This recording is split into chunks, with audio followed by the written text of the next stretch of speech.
Many conservation practices can be implemented to control wind erosion.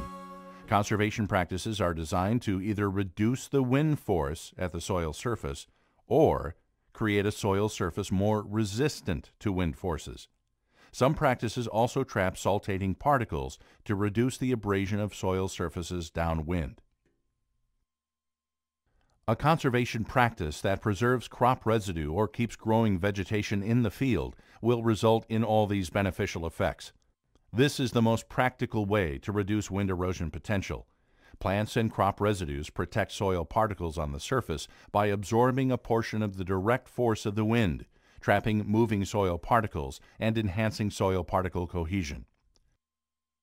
Crop rows perpendicular to the prevailing winds will control wind erosion more effectively than rows parallel with the wind.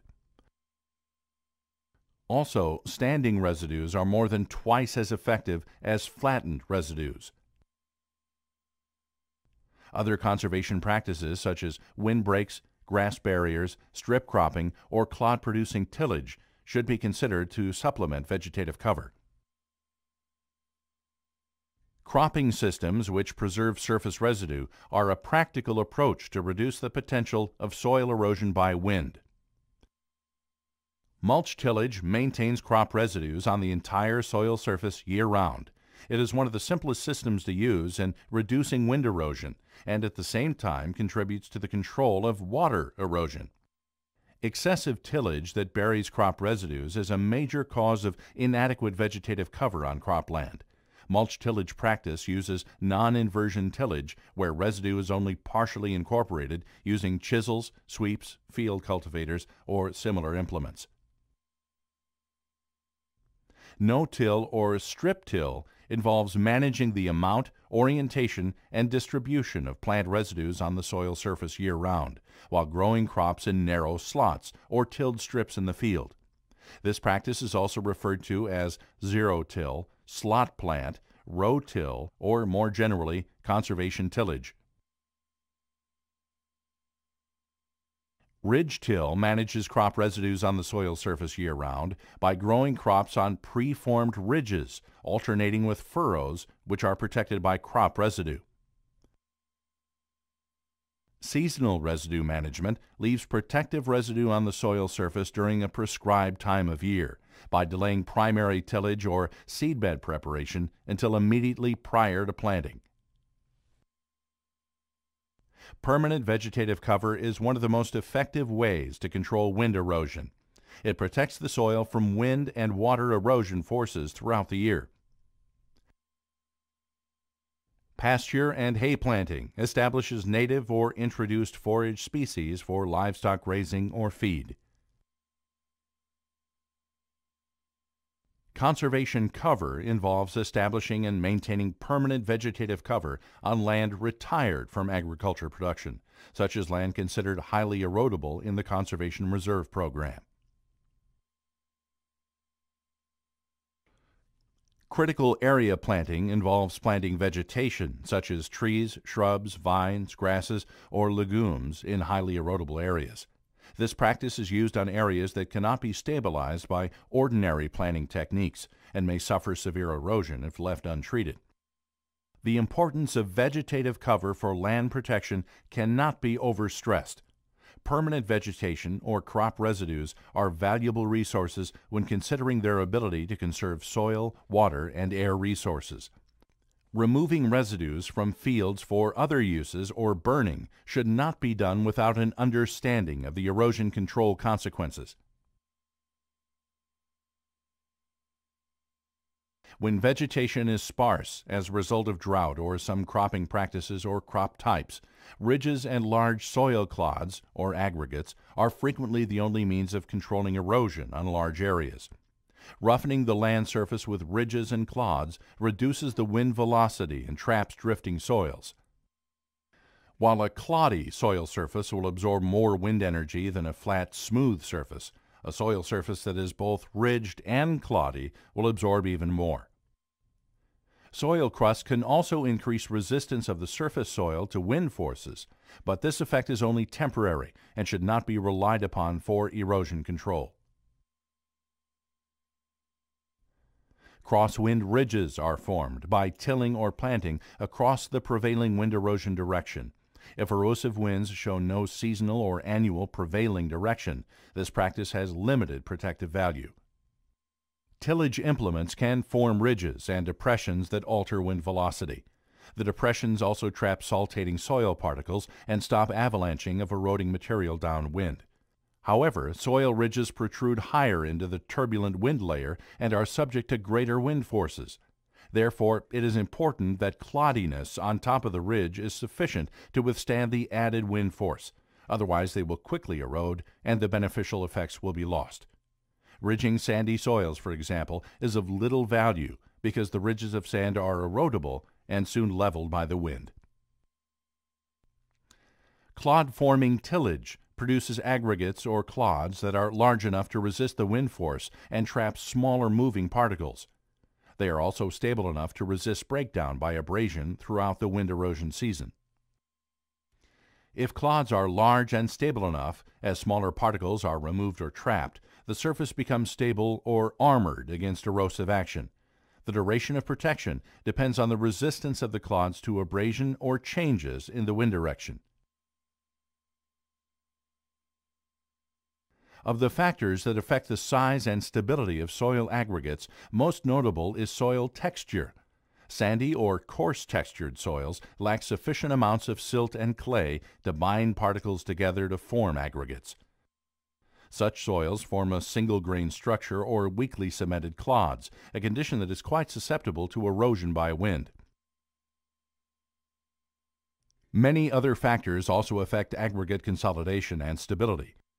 Climate, including moisture, compaction, organic matter, lime, microorganism activity, and other cementing materials.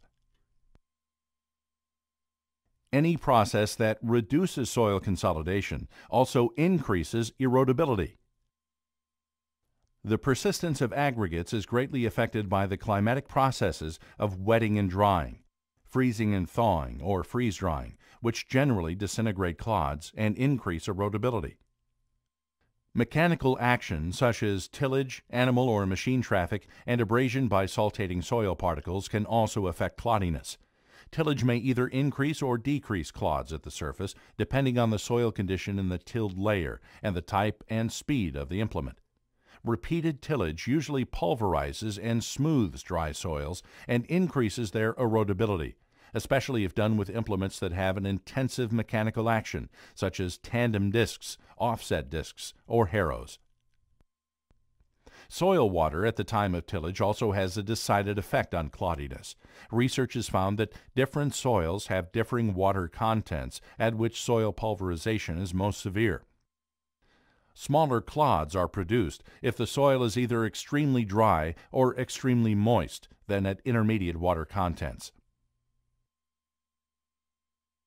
Crosswind strip cropping is the practice of growing crops in strips arranged perpendicular to the prevailing wind erosion direction. Strips susceptible to wind erosion alternate with strips having a cover resistant to wind erosion.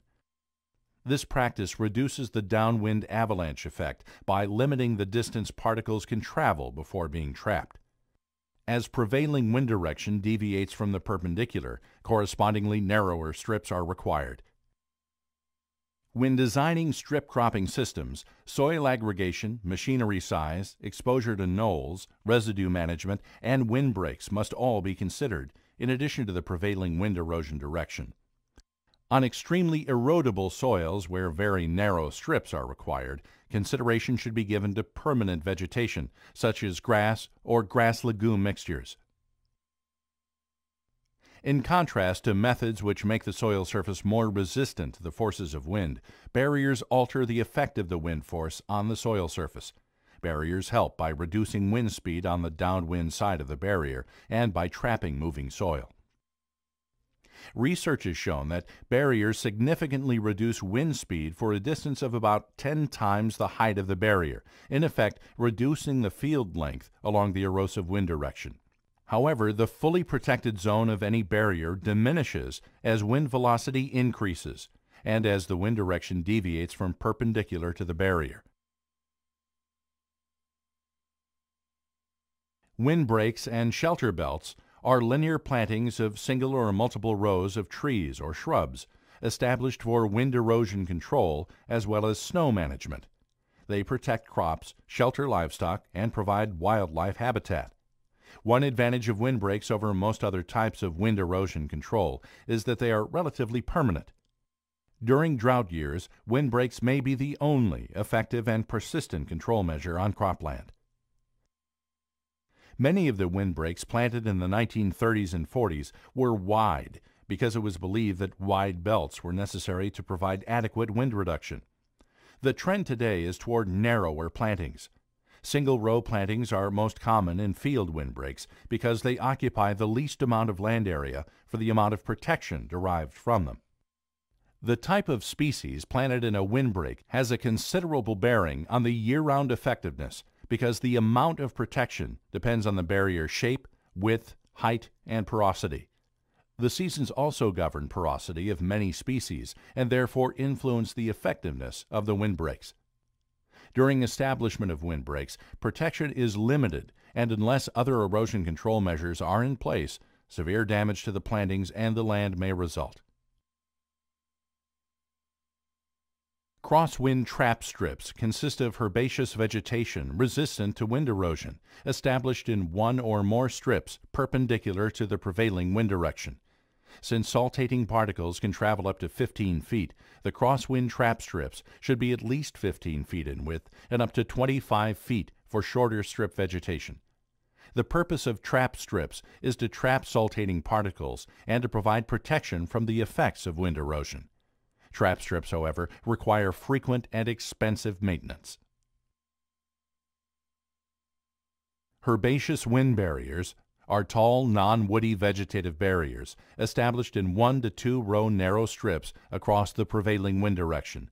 These are primarily used on soils where stubble mulching and strip cropping do not adequately control wind erosion. Perennial barriers are often the only control alternative here, short of retiring the land to permanent grass.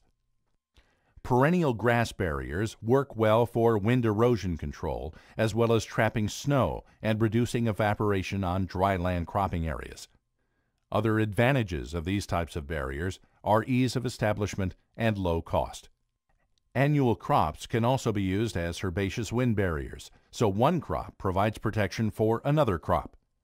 Flax, grain and forage sorghum, broomcorn, and kochia are crop barriers that can provide adequate protection from wind erosion if spaced sufficiently close.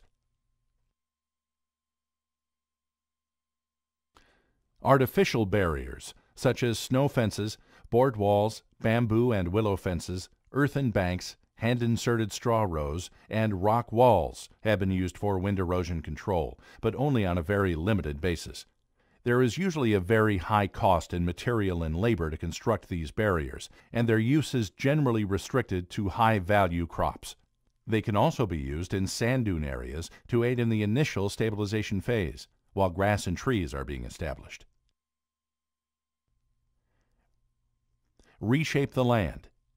Like an airfoil, hills and knolls cause wind velocity to increase over the surface, thereby increasing the erosion potential on the windward slope and hilltop.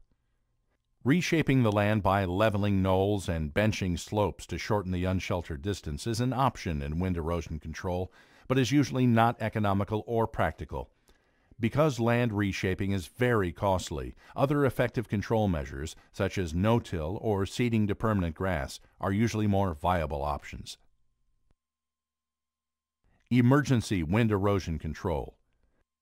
The practices discussed so far are known to substantially reduce wind erosion. However, if a soil begins to blow, it should be controlled as soon as possible, because serious damage to seedlings or soil can occur in minutes.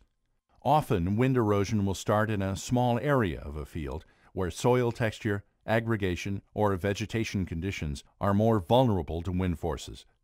Highly erodible areas also include knolls, wheel traffic areas, and blowouts. If these areas are allowed to erode, the saltating material can cause other areas of the field to erode until eventually the entire soil surface is blowing. These vulnerable areas, or hotspots, will be the areas that need emergency control first. Watching the field over the years and within a season can tell you where such areas are within a field. Anticipating erosion on these spots when high winds are forecast is a valuable tool for fighting erosion. It is easier to control erosion before it starts than to stop it after. Emergency tillage is tillage performed on an actively blowing field to provide a rough, ridged, cloddy surface that reduces wind velocity and helps trap wind-blown soil particles. Emergency tillage is only a temporary measure because clods can disintegrate rapidly under saltating conditions, and a change in wind direction can occur. An implement used for emergency wind erosion control should gently lift the soil, creating as many and large stable clods as possible. Discs and harrow-type implements with several ranks of closely spaced tines that pulverize the soil should not be used. Implements such as listers, chisels, shovels, and sand fighters do a good job of roughening the soil surface and creating clods. Listers and narrow chisels are the most effective for emergency tillage. Listers provide a high degree of roughness on extremely sandy soils, where clods can be produced only by deep tillage. Chisels are more widely used on moist or heavy soils because they provide good ridges and clods, require less power, and destroy less crop or residue than listers. Some operators prefer a soil ripper to bring up large, dry clods when subsurface soil is dry. Where a clayey subsoil exists under a sandy surface, deep plowing the entire field is sometimes used to bring clayey stable clods to the surface. If the clods brought to the surface are numerous and stable, deep plowing is only necessary once every several years. Another method is to time tillage when the top of the soil is frozen to bring up frozen clods. Close spacing with any implement will create a rougher surface than a wide spacing. Tilling strips across the field perpendicular to the expected wind direction is most effective. The success of emergency strip tillage is highly dependent on climatic, soil, and cover conditions. If strips are used, they should be as narrow as practical and cover 50% of the eroding part of the field. If 50% coverage does not stop erosion, the omitted strips can be emergency tilled to make full coverage. Addition of crop residue to the surface reduces wind velocity and traps moving soil particles. Almost any kind of residue, such as hay, straw, or corn stalks, can be used.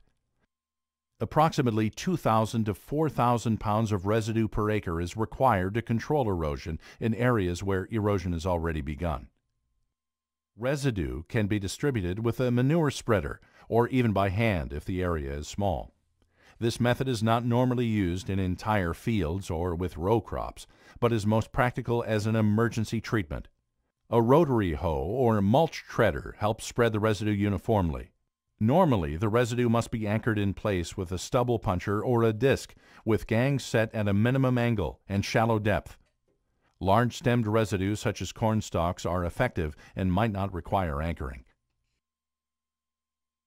Livestock manure acts like crop residue or large clods and can reduce wind erosion by slowing the wind velocity at the soil surface and by trapping soil particles. It can be effective in growing wheat, fallow fields, and row crops. Typically, 6 to 8 tons of manure per acre effectively controls wind erosion on vulnerable spots. Manure should have sufficient moisture and size, so it will not be dislodged or broken into smaller particles. Precaution should be taken when storing and applying manure so it does not contaminate water sources.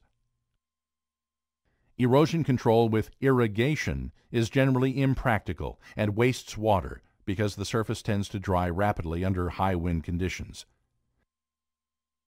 The impact of large water droplets from sprinklers also deteriorates soil structure, smooths the soil surface, and produces loose particles, which encourages wind erosion once the surface is dried. However, if a high-value cash crop is being severely damaged by wind erosion, irrigation might be a practical solution if enough water can be applied to keep the surface sufficiently moist. Temporary artificial wind barriers can be used for emergency control if the eroding area is relatively small. For example, a stock watering area or knoll can be protected by board fences, snow fences, or hay bales. Protection can be expected for a downwind distance approximately 10 to 15 times the height of the barrier. Soil stabilizers are soil additives or spray-on adhesives which bind soil particles together. They are generally expensive, temporary, and are used only for high-value cash crops such as vegetables. Several materials of petroleum or organic origin are available. They are not compatible with all soils and often made ineffective by subsequent rainfall, cultivation, or abrasion from untreated areas. Wind erosion models. Wind erosion simulation models can be useful for the design of wind erosion control systems. By observing how soil loss is affected by simulated weather, field conditions, and management operations, alternate management systems can be developed to control soil loss. The wind erosion equation, or WEQ, has been used in conservation planning for over 30 years. It calculates average annual soil loss from a field given average management, soil, and weather, and allows limited comparisons of cropping systems. As part of the development of WEQ, soil textures were grouped into what were called wind erodibility groups. These groups are useful in determining a soil's inherent wind erodibility, and therefore which soils are likely to need special erosion control attention. An easy-to-use spreadsheet version of WEQ has been developed and is available through the USDA's Natural Resources Conservation Service. The Wind Erosion Prediction System, or WEPS, is a process-based, daily time-step computer simulation model and is a significant improvement over WEQ. WEPS is a state-of-the-art wind erosion model that can be used to simulate wind erosion under various management systems.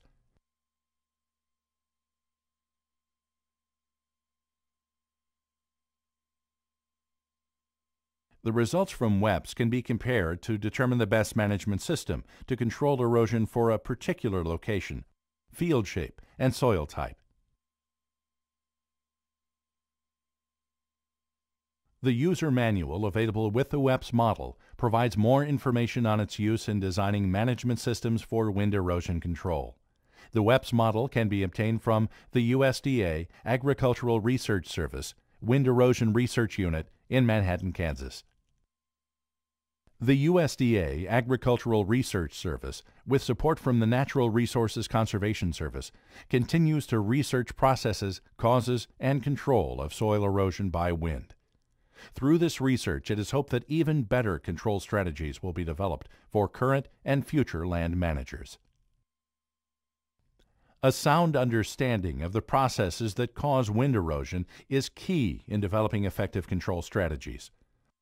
Although conservation practices can be successful in controlling erosion, droughts can cause a shortage of residue, and erosive winds will not always blow in a prevailing direction. Thus, land managers must be ever vigilant, and a combination of practices may need to be considered when planning a wind erosion control system.